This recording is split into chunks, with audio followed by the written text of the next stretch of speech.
बिस्मिल्लाहिर्रहमानिर्रहीम। अस्सलामुअलैकुम। Mathematical method की हमने एक्सरसाइज 5.1 का आगाज़ किया हुआ था और लास्ट वीडियो में हमने इस एक्सरसाइज के पहले दोनों क्वेश्चंस को सॉल्व कर लिया था। अब हम आज इस वीडियो में एक्सरसाइज 5.1 के क्वेश्चन नंबर 3 से अपनी वीडियो का आगाज़ करते हैं। क्वेश्चन नंबर 3 आपको आपकी स्क्रीन पे नज़र आ रहा है। आपसे इसमें कहा जा रहा है इवैल्यूएट द फॉलोइंग डिटर्मिनेंट्स। इस क्वेश्चन के 3 जोज़ आपको दिए हुए हैं और आपसे कहा जा रहा है कि इन तीनों डिटर्मिनेंट्स को इवैल्यूएट करें। तो क्वेश्चन नंबर 3 का पार्ट नंबर 1 आपको आपकी स्क्रीन पे नज़र आ रहा है। देखें, ये आपको 3 क्रॉस 3 के ऑर्डर का डिटर्मिनेंट दिया हुआ है, ठीक है? और आपसे कहा जा रहा है कि आप इस डिटर्मिनेंट को इवैल्यूएट करवाएँ। अब देखें, सिंपल जो हमें गिवन स्टेटमेंट दी गई है उसमें आपसे किसी किस्म की डिमांड नहीं की जा रही कि आप रो ऑपरेशन को अप्लाई करें, कॉलम ऑपरेशन को अप्लाई करें या आप कोई मखसूस तरीका अप्लाई करें। बस आपसे कहा जा रहा है कि इवैल्यूएट करें। तो जब इवैल्यूएट करने का कहा जा रहा हो तो आपको जो मेथड आसान लगे आप उस डिटर्मिनेंट को उस मेथड से सिंप्लीफाई करवा सकते हैं, ठीक है? चाहे रो ऑपरेशन से करवाएँ, चाहे कॉलम ऑपरेशन से करवाएँ या चाहे इस डिटर्मिनेंट को एक्सपेंड करके इसका आंसर निकालें। तो आपकी अपनी मर्ज़ी के ऊपर है ये। हम इस डिटर्मिनेंट को एक्सपेंडिंग के ज़रिए सिंप्लीफाई करेंगे क्योंकि ये मेथड आप फर्स्ट ईयर से करते आ रहे हैं और ये बहुत ईज़ी सा मेथड भी है और बच्चों को आसानी से समझ भी लग जाता है। तो इसको सिंप्लीफाई करवाते हैं। तो 1 से इसको एक्सपेंड करते हैं। देखें, 1 से हम इसको एक्सपेंड कर रहे हैं तो देखें 1 की जो रो होगी और 1 का कॉलम, इसको हम नज़रअंदाज कर देंगे, यानी इसको हम छोड़ देंगे और बाकी जितने एलिमेंट्स आपके पास बच जाएंगे उसके डिटर्मिनेंट को आप 1 से मल्टीप्लाई करवाएंगे। तो 1 की रो और 1 के कॉलम को छोड़ के बाकी आपके पास कौन कौन से एलिमेंट बच गए? 4 5 6 और 7। 4 5 6 और 7 इनका डिटर्मिनेंट लेके 1 से मल्टीप्लाई करवा दिया। उसके बाद 0 से एक्सपेंड करेंगे। तो 0 से जब एक्सपेंड करेंगे तो 0 की रो को और 0 के कॉलम को छोड़ देंगे और बाकी हमारे पास जो एलिमेंट्स बच जाएँगे 3, 5, 5 और 7, उसका डिटर्मिनेंट लेके हम 0 से मल्टीप्लाई करवा देंगे, ठीक है? तो ये हमने उसका डिटर्मिनेंट ले लिया। उसके बाद तीसरे नंबर पे 2 से एक्सपेंड करेंगे। तो 2 से एक्सपेंड करेंगे जब तो 2 की रो को और 2 के कॉलम को छोड़ देंगे और बाकी जो एलिमेंट्स हमारे पास बच जाएँगे, उनका डिटर्मिनेंट हम लेके इसको 2 से मल्टीप्लाई करवा देंगे। अब देखें कि आपके पास जब एक्सपेंडिंग होती है ना, तो पहला जो एलिमेंट होता है ना जिसे एक्सपेंड किया होता है वो पॉजिटिव होता है, दूसरा नेगेटिव होता है, तीसरा फिर पॉजिटिव होता है, अगर चौथा हो तो वो फिर नेगेटिव होता है, पाँचवां पॉजिटिव, इस तरह इसकी प्लस से सीरीज़ शुरू होती है, ठीक है? तो ये भी आप अच्छी तरह जानते हैं। अब इसको मज़ीद सिंप्लीफाई करते हैं। देखें, ये जो हमारे पास 2 क्रॉस 2 का ऑर्डर का डिटर्मिनेंट है, ये 1 से मल्टीप्लाई होगा तो यही जवाब आ जाएगा। लिहाजा हम इसका डिटर्मिनेंट निकालेंगे। तो इसका डिटर्मिनेंट मैंने आपको पिछली वीडियो में भी बताया था कि जब आपके पास 2 क्रॉस 2 के ऑर्डर का डिटर्मिनेंट आ जाता है, तो आप डायगोनल एंट्रीज़ को मल्टीप्लाई करवाएँ, नॉन डायगोनल एंट्रीज़ को मल्टीप्लाई करवाएँ और उनके जवाबों को आपस में माइनस कर दें। तो यहाँ देखें, इसके डायगोनल एंट्रीज़ क्या हैं? 7, 4। तो इनको मल्टीप्लाई करवाएँ, 7 मल्टीप्लाई 4। उसके बाद इसकी नॉन डायगोनल एंट्रीज़ यानी 6 और 5 को मल्टीप्लाई करवाएँ, 6 मल्टीप्लाई 5 और इन दोनों के जवाबों को आपस में माइनस कर दें। उसके बाद दूसरे नंबर पे ये वाला जो 2 क्रॉस 2 के ऑर्डर का डिटर्मिनेंट है, ये 0 से मल्टीप्लाई हो रहा है। लिहाजा ये 0 से मल्टीप्लाई होने से इसका मुकम्मल जवाब 0 आ जाएगा। तो यहाँ पे इसका मुकम्मल जवाब 0 आ गया। उसके बाद आगे हमारे पास ये 2 क्रॉस 2 के ऑर्डर का डिटर्मिनेंट है, इसको सिंप्लीफाई करवाते हैं। देखें, +2 लिख के इसको सिंप्लीफाई करवाते हैं। डायगोनल एंट्रीज़ आपके पास है 6 और 3, इनको मल्टीप्लाई करवाएँ, 6 मल्टीप्लाई 3। उसके बाद नॉन डायगोनल एंट्रीज़ हैं हमारे पास 5 और 4, इनको मल्टीप्लाई करवाएँ, 5 मल्टीप्लाई 4 और इन दोनों को माइनस कर दें, ठीक है? अब ये हमारे पास स्टेटमेंट बन रही है, इसको हम मज़ीद सिम्प्लीफाई करेंगे, तो देखें 7 4 ज़ार हमारे पास होता है 28 माइनस ये वाला और 6 5 ज़ार 30, माइनस 0 लिखें ना लिखें आपकी अपनी मर्ज़ी है। उसके बाद +2 ब्रैकेट 6 मल्टीप्लाई 3 जवाब आएगा 18 और माइनस ये वाला और 5 4 ज़ार 20। तो जब आप इसको सिंप्लीफाई करवाएँगे तो इसका जवाब आपके पास आएगा -6, ठीक है? तो ये है हमारे पास इस 3 क्रॉस 3 के ऑर्डर के डिटर्मिनेंट का आंसर, -6। यहाँ पे ये क्वेश्चन का आंसर ख़त्म होता है। अब क्वेश्चन नंबर 3 के पार्ट 2 को देखें, ये भी आपको 3 क्रॉस 3 के ऑर्डर का डिटर्मिनेंट दिया गया है, ठीक है? और आपसे कहा जा रहा है कि आप इसको इवैल्यूएट करें, तो इसको भी हम इवैल्यूएट करते हैं।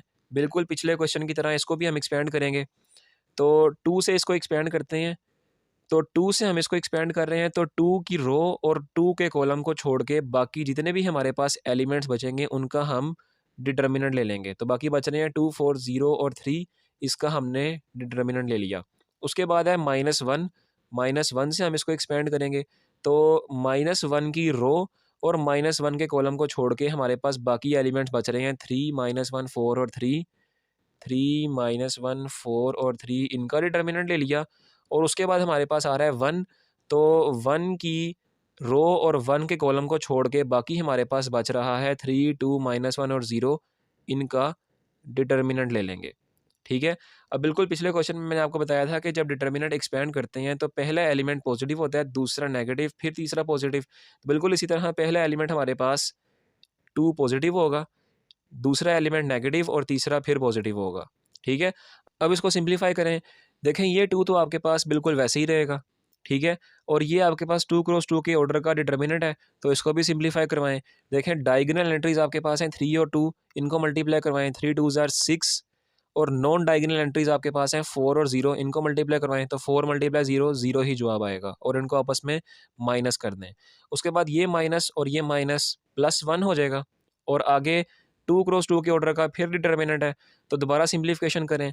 डायगोनल एंट्रीज हैं आपके पास 3 और 3, तो 3 3 को मल्टीप्लाई करें तो 9 जवाब आएगा और नॉन डायगोनल एंट्रीज आपके पास है 4 और -1, तो इसका जवाब आएगा -4, क्योंकि 4 × -1 -4 जवाब आएगा और दोनों के जवाबों को हमने माइनस भी करना होता है। और तीसरे नंबर पे +1 लिखा हुआ है और आगे दोबारा से 2 क्रॉस 2 के ऑर्डर का डिटर्मिनेंट है, तो दोबारा डायगोनल एंट्रीज आपके पास है 3 और 0, इनको मल्टीप्लाई करवाएं तो 3 0 0 और 2 को -1 से मल्टीप्लाई करवाएं जो नॉन डायगोनल एंट्रीज हैं, तो 2 को -1 से मल्टीप्लाई कराएंगे तो -2 जवाब आएगा और दोनों जवाबों को हमने माइनस भी करना होगा। अब ये देखें ये मज़ीद सिंप्लीफाई हो रहा है, 6 -0 तो 6 ही जवाब आएगा और उस 6 को 2 से मल्टीप्लाई करेंगे तो 12 बन जाएगा।